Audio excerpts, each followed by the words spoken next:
ఒకప్పుడు కరువుతో ఉపాధి లేక తెలంగాణ నుంచి ప్రజలు వలస వెళ్తే ఇప్పుడు దేశ నలుమూల నుంచి వస్తున్న జనాలను కేసీఆర్ పుణ్యమా అని అదే తెలంగాణ హక్కున చేర్చుకుంటుందని బీఆర్ఎస్ వర్కింగ్ ప్రెసిడెంట్ కేటీఆర్ అన్నారు. ఇది తెలంగాణ తొలి ముఖ్యమంత్రి కేసీఆర్ సృష్టించిన వ్యవసాయ విప్లవ ఫలితమన్నారు. నీళ్లు లేక పొలాలు ఎండిపోయిన రోజుల్లో వ్యవసాయం అంటే నష్టమనే భావన ఉండేదన్నారు కేటీఆర్. కానీ కేసీఆర్ నీళ్లే జీవనాడి అని గుర్తించి కాళేశ్వరం వంటి చారిత్రక ప్రాజెక్టులతో రైతు పొలానికి శాశ్వత భరోసా ఇచ్చారని కొనియాడారు.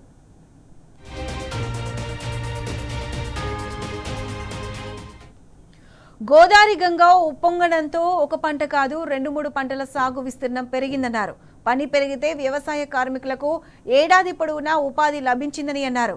బీహార్, ఒడిశా, మహారాష్ట్ర నుంచి వచ్చే వలస కార్మికులకు ఉపాధి కల్పించే ప్రధాన వ్యవసాయ కేంద్రంగా తెలంగాణ మారిందన్నారు. రైతు బంధు ద్వారా రైతుకు ముందే పెట్టుబడి ఇచ్చిన నాయకుడు కేసీఆర్ అని, అదే పెట్టుబడి సాగును పెంచిందని అన్నారు. సాగు పెరిగితేనే రైతు నిలబడ్డాడని, రైతు నిలబడితే కార్మికుడు బతుకుతాడని కేసీఆర్ నిరూపించారని అన్నారు. రైతుకు భరోసా ఇచ్చిన నాయకుడు, కార్మికుడికి ఉపాధి ఇచ్చిన నాయకుడు ఒక్క కేసీఆర్ అని అన్నారు కేటీఆర్. ఇది బీఆర్ఎస్ పార్టీ మాట కాదని, అన్ని పత్రికలు కోడైకొస్తున్న నిజాలని అన్నారు. పొలాల్లో పండుతున్న పంటలు సాక్ష్యమని, పనిలో ఉన్న వలస కార్మికులే సాక్ష్యమని కేటీఆర్ స్పష్టం చేశారు.